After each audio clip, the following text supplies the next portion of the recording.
Hi guys, today I thought that I would bring you the Sun Ultra Enterprise 450, or the E450.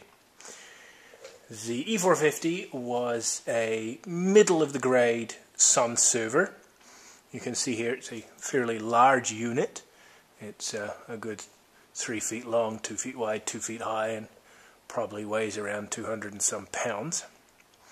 The E450 was available in a disc side chassis like this with the side and top skins, or you could get it as a rack mount, and they would simply remove the skins and put rack mount ears on it.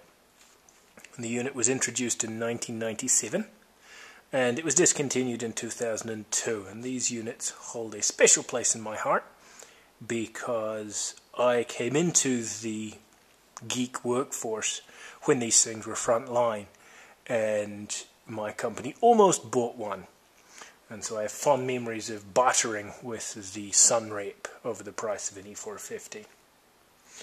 The units could take anywhere from 1 to 4 UltraSpark 2 processors. They came between 250 and 480 megahertz. They had between 128 meg and 4 gigs of RAM, and then the standard ports. If we flip her around here, actually, let's start at the front. We have front panel, indicator lights, power, heartbeat, maintenance, hard disk activity, over temperature warning, and I haven't figured out what this one is yet. We have the key switch in the, let's see, where are we? Off position, on position, diagnostics, and lock. Got a standard 1.44 meg floppy disk drive, and then 2 half-height 5 1/4 inch bays. In this case, I have a Sun DVD-ROM drive here. We remove the disk, and the status lights come through the front panel here. We can open the disk cage. If I can get the key in, I bet I've got it backwards. There it goes. Open. Spin her around. You'll see that we have 20 third height 3.5 inch bays. I only have a single disc in here at the moment, and that was stolen from an IBM. They use the same spud trays as many of the Ultra Enterprise machines. The spud trays are awfully flimsy. I'm sure they cost sod all to make, and they charge an arm and a leg for them, and they bend and break like nobody's business. If we turn it back,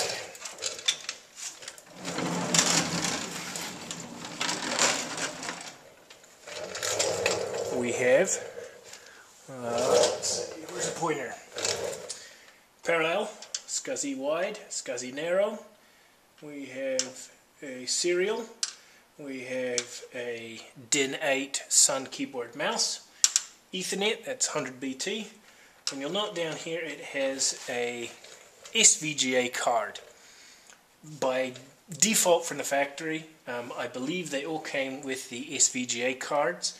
They did support a mezzanine board, which would allow you to connect some standard S-Bus cards, but my unit doesn't have it. It's possible that the very base models didn't come with the video card at all. It may have been serial console only. I'm not quite sure, actually. I couldn't find that out.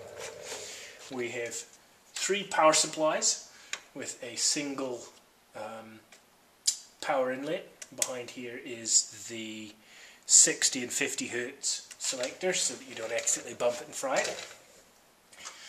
Power supplies are fully hot swappable and are some 580 watts each, I believe. Is that what my notes say? 560 watts. Oof. And yeah, pretty serious. Oh, grab it. Come on. There it goes. Pretty serious unit. They came with 10 PCI slots. A couple of them, the top 3 are 32-bit, and then the latter 7 or 64-bit, and there's like a matrix of which ones will do 33 megahertz and which ones will do 66 megahertz and all that nonsense like that. No, I lie, 33 megahertz, but which ones will do 5 volt and which ones will do 3.3 volt supply. The unit has multiple SCSI buses because it has the 20 discs at the front. The discs were actually installed in groups of 4. And so you had 5 groups of 4, and so that meant you had up to 5 SCSI controllers, as well as the main system controller, which did the CD-ROM drives at the front. The CD-ROM drive bus is a 20 megasecond bus, whereas the high-speed discs are 40 megasecond, which back in the 2000s was insanely fast. And it helpfully produces 5,680 BTUs per hour. Toasty. I picked this up from Boeing at Surplus. In fact, I got 2 of them because you never get one at Surplus. There's always a pallet of the bloody things. And I actually gave one of them away, but they work nicely. The E450 that I was looking for back in 2000, we were going to use as a monstrous database server, and in the end, with the dot-com boom, well, not booming, we didn't end up getting it. But it's a pretty damn good system. Between the hot swap drives, the hot swap power supplies and the hot swap drives, most of the things were covered. It does not have the reliability and the redundancy of the bigger systems, the HPCs like the E10K in the background there. But, you know, for a frontline system, it's not bad. Mine, as you can see, is beaten and scratched to smith, and the thing doesn't. Well, anyway, skip it. The skins on these drive me crazy. I'm sure there's a field engineer out there who's laughing at me, either because I'm whining and it's easy, or because he knows exactly what the hell I'm talking about. I think they're a bastard of a thing to get on and off. On is definitely a whole lot harder than off. That's for certain.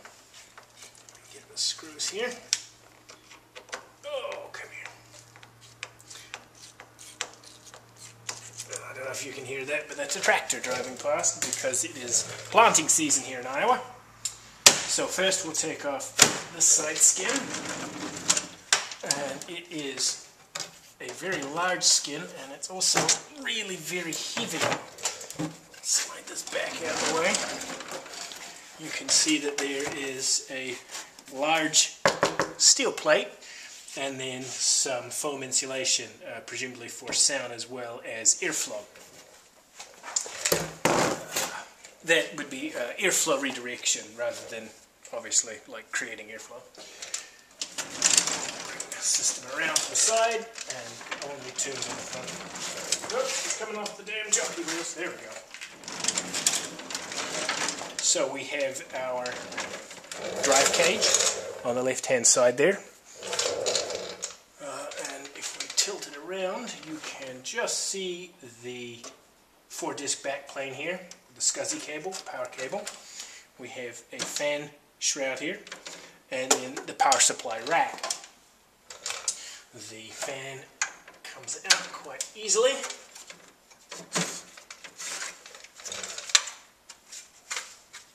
It allows access to the SCSI cabling and things like that. And you can see they're on little hooks here, so the backplane simply lifts up and pops out.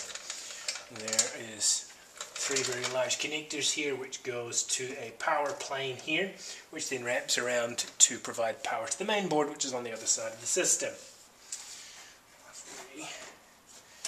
Rotate it back without throwing it off its little wheels.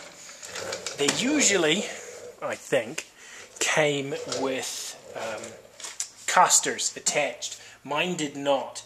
I think maybe somebody stole them, which makes moving it a real pain in the arse because of how heavy it is. So I have it on a little wheeled cart here.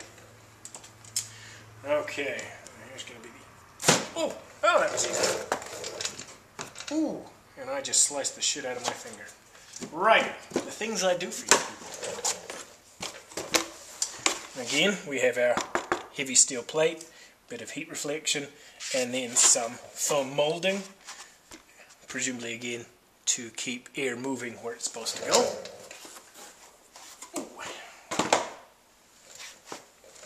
Fans around before it falls on me.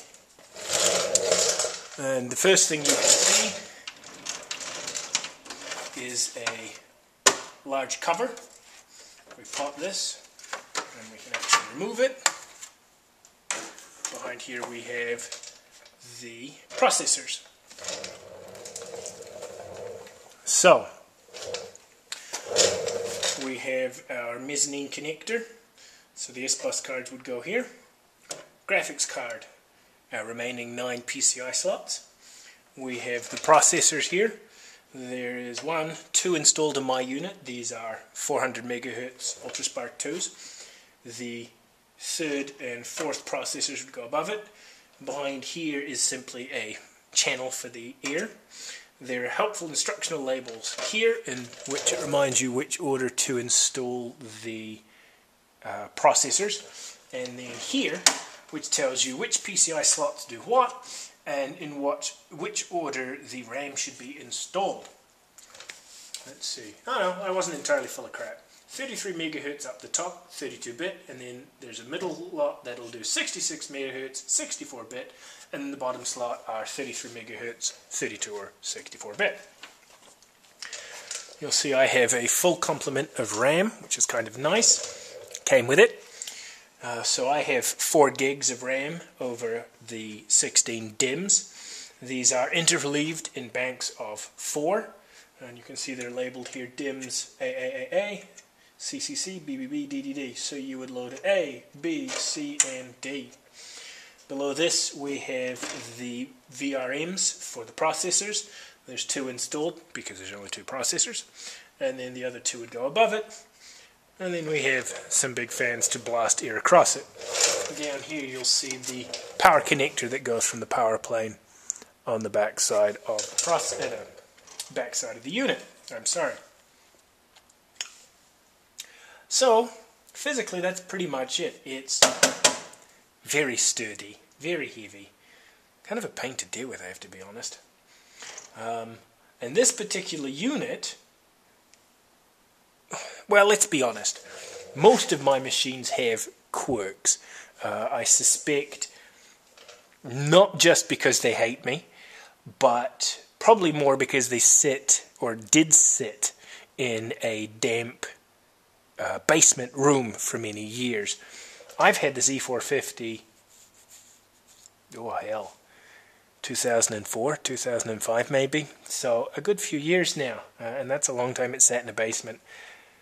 And I haven't actually even powered it on until about a month ago.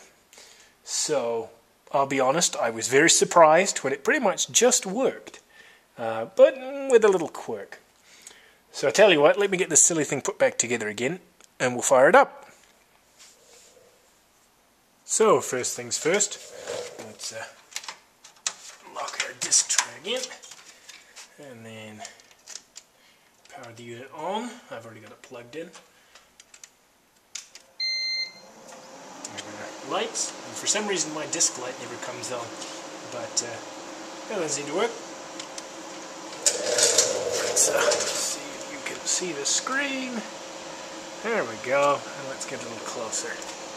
So, these units, as I said, were pretty good mid-range units. Quad 400 MHz, quad 480 MHz processors would have been a wonderful system.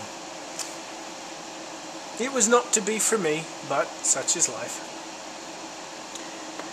They came out with a current version of these, the 220, and then the 420, which were dual and quad processor units, respectively, that were about 4U in size. Didn't have the massive disk trays that these did, and certainly didn't have the reliability with the multiple redundant processors, but still fair machines. You see our graphics coming up. Sun E450, 2x UltraSpark, keyboard present, Ultra Boot, open boot, and a working ID prom. So I have an Ethernet address and a host ID. The system's going to hopefully boot off the disk, even though it complains about not being able to read disk labels. Now, I had a hell of a time installing Solaris on this. Much like the IPC and the IPXs, nothing is ever easy. And this quirk that I mentioned was that the DVD-ROM drive in here wouldn't eject. You'd press the button, it would pop out. No, I'm sorry. You would press the button and it wouldn't do anything. And so you'd use the force eject tooly thing, and the drive would come out, and you'd stick your DVD in, and you'd press the button, and it would retract. So I knew that the stepper motor to wind the drive tray in and out wasn't broken, and the gearing was still connected. As soon as it took the tray in, it would immediately throw it back out again. Over and over and over again. And so this made installing OSs difficult. What I discovered was, is if I pushed the tray in and then held the tray in, it couldn't send it back out, and it would allow me to read the disk most of the time. And so when you're doing multi-disc Solaris installs, real pain in the neck, because you may or may not be able to use the next disk. So, says I, why not use the external CD-ROM drive that I used to install the DVD? I'm sorry, good gracious, that I used to install Solaris on the IPC. So I installed that, and it gives the exact same symptoms. Now, it worked just fine on the IPC. Unplug it, works fine again. It's something about this bloody E450, and I'll be bollocked if I know what it is.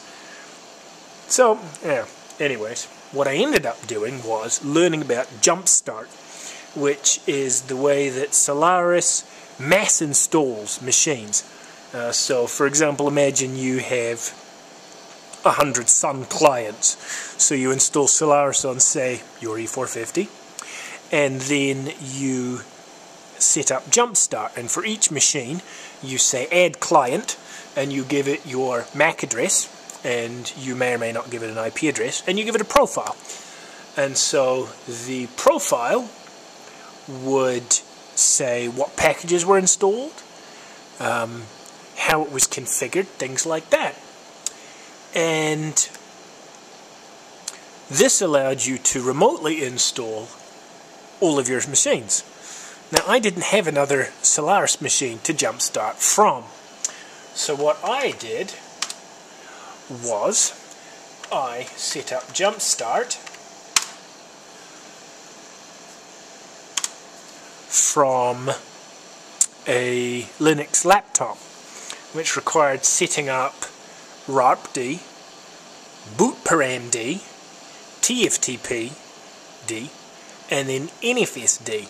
And the way that it works is when the unit comes up and you say bootnet install, it goes and uses RARP to return its IP address and IP configuration information. It then uses bootparamd to tell it where it should be looking for its kernel and its root file system. It then TFTPs for the kernel, brings the system up, and then uses NFS to mount the root file system, which it then installs from. Pretty nifty. Fiddly, fiddly, fiddly. I'm sure if you're doing it Solaris to Solaris, it works all heck of a lot better. For Linux to Solaris, it was a bit of fiddle screwing around, I have to admit. There we go. Yes, yes, yes, yes. I'm sorry, Oracle, I really don't care. Nobody heard me say that. Sorry, Larry, we love you. Buy me a boat. I'd really like a boat. Anyways, so here we have the Java desktop system for Solaris. Now, I managed to get Solaris 10U7 installed on this, so it's actually quite a recent release of Solaris. And I will admit with some embarrassment, this is actually the first time that I've managed to get JDS to come up. Before, I didn't wait long enough for GDM to auto start. GDM's the desktop manager. And so I just logged straight into the console and I fiddle-farted about for a bit. And then I manually ran GDM. And JDS doesn't run when you do that, and I'm not quite sure why. I did use CDE, Common Desktop Environment, which is the old Solaris desktop, which you may remember from the IPC video. Let's see. No, wait. That's an SGI command. Let's see. PA is AF. Okay. Oh, for goodness sake. EF. There it goes. Uname -A. Sun E450. Sun 4U. You may recall that's the architecture. Sun 4U for Ultra Spark. Sun 4W. Ultra 4. Well, frankly, oops, not quite sure what else to do. I guess here you have it. Graphics. Diagram editor. Oh, hey, look, it's got GIMP. That's cool. Oracle grabbing all sorts of nice free tools and, of course, refusing to give anything back. Oh, well, that's the way the universe works, I guess. So, here we have it. Solaris on the Sun E450. Bit of a screw around to get going, but it works. Kind of exciting, really. Almost a novelty for something that belongs to me.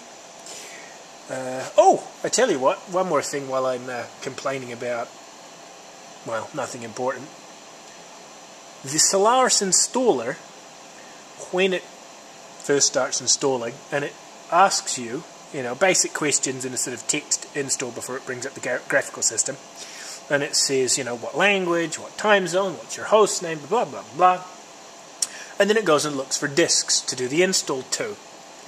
And it couldn't find my disk. Now, the disk that I threw in here came out of an IBM Linux rack server. And it wasn't labeled properly. And I assumed this would not be a problem. It says no disks found and bombed out to a console. Well, I assumed that meant that the SCSI bus was fragged. So I was getting a little irritated. And I was trying to figure out how to probe the SCSI bus from Solaris, install shell, and all this crap. And it turns out what it is if the installer can't find a disk that hasn't got a Sun label on it, it croaks.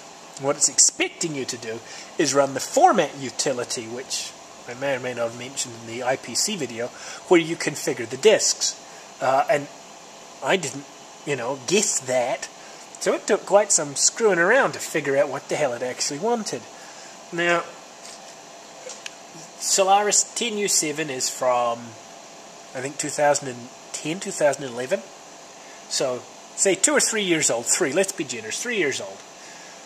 And I compare that to, and I know it's apples to oranges, but bear with me here, Debian Linux, which happens to be my favorite Linux, but most other Linux installers are about as reliable. If it finds a disk on the bus, but it isn't configured right, it says, hey look, I found a disk. Let's configure that disk. Let's install an OS on it. Let's install a file system on it, partitions, everything like that. Would you like swap? Let's do swap. And that Debian installer has been around since the early 2000s. 2002, I think, is the first incarnation, something like that. May even be older. So this thing is at least 8 years newer. Solaris is a very mature operating system, far more mature than Linux is, far less fractured than Linux is with its 7,000 distributions that nobody wants. And yet the installer can't even figure out how to find a non-Sun disk labeled disk. Now that tells you that these people expect you to buy their friggin' hardware. Anyways, it's been a pleasure. I hope you've enjoyed the video. As always, I love the comments. It's wonderful to see you all. I know the last video was short. It was only a joke. You know who I'm looking at when I say that. Peace out. Have a fantastic day. Take care, guys.